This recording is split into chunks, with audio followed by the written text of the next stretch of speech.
Hey, it's Dr. Paul. Here I'll be showing you how to do a Theragun quad release. So if my quad or hip flexor is pretty tight, I can use a Theragun to make it feel looser.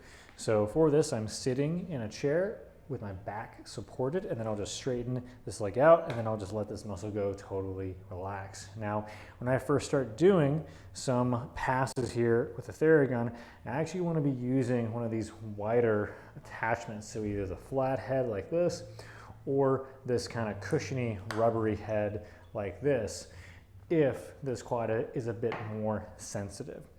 After I do one pass where I use a flat head, I hold pressure down for about 5 seconds or so and then move on. Then I'll use a narrow head.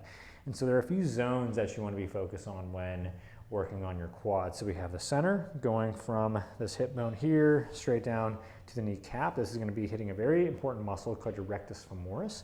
So just start up top, center of the hip flexor, press down, hold for 5 seconds, and then I would just work my way down, holding for 5 seconds at each spot. I don't just want to press and then drag. That's not going to do anything. So we got center zone, and then we have the outer lateral zone. So I'll just take my hand, place it in the center, and then bring my hand out by about 45 degrees, and then I'll just place my Theragun on this line going slightly in front of the seam of my pants. And I don't want to go too close to the knee, so about 3 inches above the knee, that's as far as I would go. And this would hold for both the center as well as the lateral lines of the quad. And then going high, I want to go pretty high up towards the hip. And I could go even as high so that I stop right under this bone right here. Lastly is the inner quad. So this muscle on the inside here, it starts about halfway down and then widens out and then tapers again.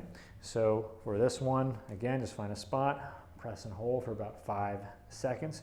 The main thing with this one is that if you go a little bit too far in, you'll hit some of the inner thigh musculature, the adductor group, and this can be pretty tender. It's not bad to hit, but just be aware that it's there and it might be a bit gnarly.